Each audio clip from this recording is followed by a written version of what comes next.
Hey everyone, I'm so glad you joined me today. I am getting ready to plant up this container with some annuals. Now, I have grown my own cut flowers for the last several years, and so I haven't really bought a lot of annuals. This year, things are a little different. We are changing our cut flower garden around a little bit, and I will show you that in a later video. So be sure and stay with me if you want to see the changes we've made in the cut flower garden. I think it's going to be pretty fun. But I am using a few more annuals that I have bought this year than I normally do. So this particular one is going to be sitting on our front porch. And this container is just an old wash basin here, just an old aluminum or whatever it is, aluminum I guess, wash basin that was here on the farm in one of the outbuildings. And I drilled a bunch of holes in the bottom for drainage. I use this quite often. I'll show you a couple of the plants we're going to be putting in here. And you can see this is not very big. What is that, like 18 inches across, something like that maybe. I'm not going to jam pack it too full because these will get a little bit bigger. This is basically a hybrid of a Vinca, and Vincas, you know, like full sun. All of these pretty much like full sun.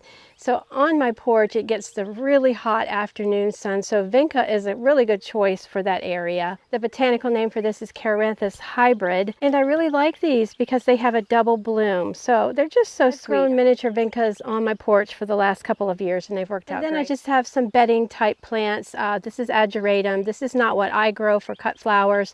The Ageratum I grow for cut flowers is very tall, and this is only going to grow 6 to 12 inches tall. So this is an Ageratum, and of course, as you probably have suspected from my prior videos, blue is my color for plants. Blues, purples is my plant choice. And now this is a Shamrock Ivy. The leaves are kind of shamrock shaped.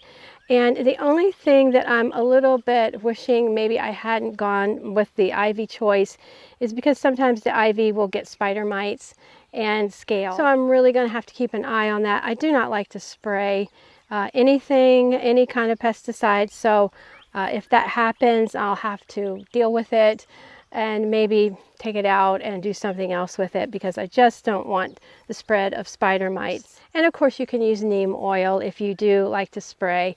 And if I feel like I have to, I will use the neem oil, but I try not to spray anything, whether it be organic or synthetic. Sometimes you have to revert to that, but if you can possibly try not to do that, it's best. And the reason why these are out of their little 6-pack is because I'm using the rest of them somewhere else. Now we're just using regular potting soil for this little container, and I'm going to fill it pretty full.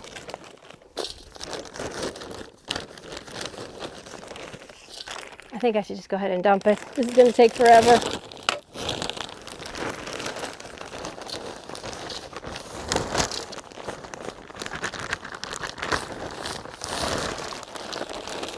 And that's the reason why I'm dumping it over this little bed, because I knew I was going to spill some. My potting soil is pretty moist. Got a little bit of dirt on my container, which I will wipe off. And I usually have a bucket or something because I'm going to need to take some of the soil out, but let me just get the bag.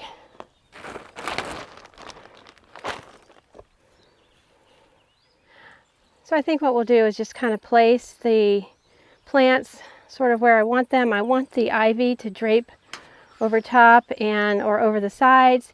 And I'm going to line the handles up, which is something I don't normally think to do, but I'm going to line the handles up so it will be, I think I want it in the middle.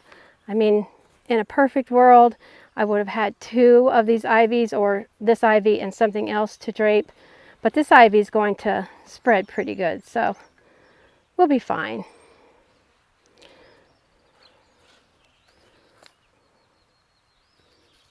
The tag on these mini Vincas says they get 12 to 16 inches tall. I did not find that, well, let's leave this in here. I did not find that to be the case. I guess probably because they were in a smaller container and they were on my porch. You know, when you contain the roots, they're just not going to grow to their full potential, and that's what I want, really, basically. I don't want them to grow huge. They're on my porch, and they're kind of like a little accent. Let's see. I don't want to put everything in a row like little soldiers. I might need to go get one more ageratum. Let me see. Or I think I might even just do one ageratum like this. That was my initial plan anyway. So let me go around the front and see how that looks. All right, so I think we'll just go with the one of the ageratum. I'll put this back in the 6-pack, and let's see, I can go ahead and plant that now. Let me plant that.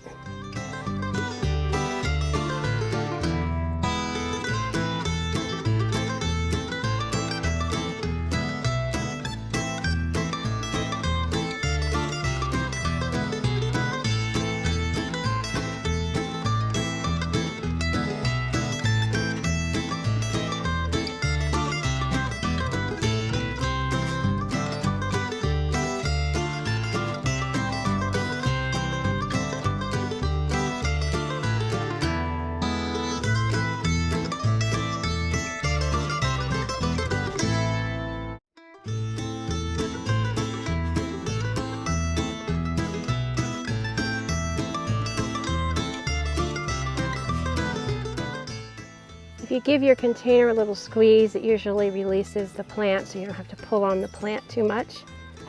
There we go. And I like to do the little, I don't know what you call it, just little, make a hole and drop the plant in it. And if you can use your pot for a measuring guide,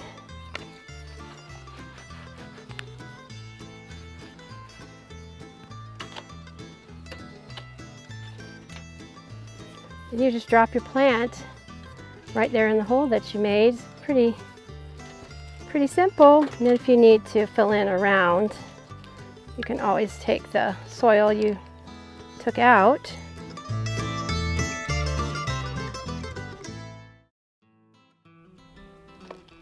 Probably should have started with the one in the front first. You're probably saying that. Why didn't she start with the one in the front first? Then she wouldn't have to work around it.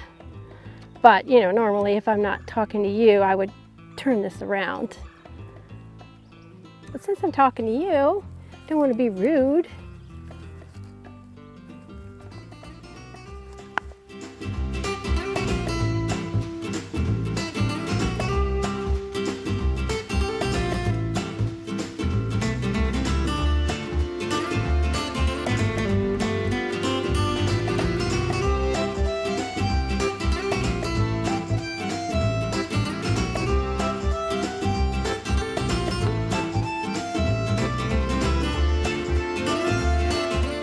We are going to put this ageratum maybe just a little offset, or just right in the center, you know, not try to get all fancy with it, because the ageratum is going to spread out a little and these vinca are going to spread out a little. Of course the ivy will kind of drape over there. Kind of drop it in there.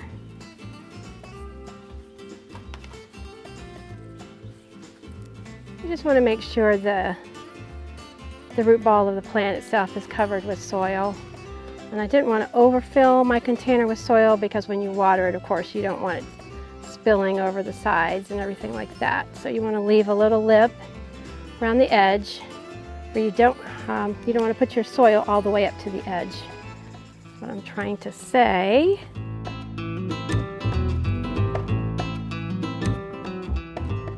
So I will just keep this watered as it needs watered, which is pretty much every day during the summer, because it's a smaller container. And then I will fertilize it once a week or once every couple of weeks whenever I get around to fertilizing all my annuals. And that's pretty much it. Then this vinca really don't even need to be deadheaded. Now your ageratum will need to be deadheaded some, but pretty easy care container, so that's nice. I'll need to take a rag and wipe off the outside of the container and then put it up on my porch. But I'm really happy with how this turned out. You know, you never know when you're constructing a container how it's actually going to turn out. You kind of have it envisioned in your mind. But sometimes it doesn't always turn out like that, and sometimes it does. And sometimes it turns out better. If you have any questions or comments, please be sure and leave them for me. Let me know what you've got going on in your gardens. And until next time, friends, this is Bobby saying happy gardening. Bye-bye.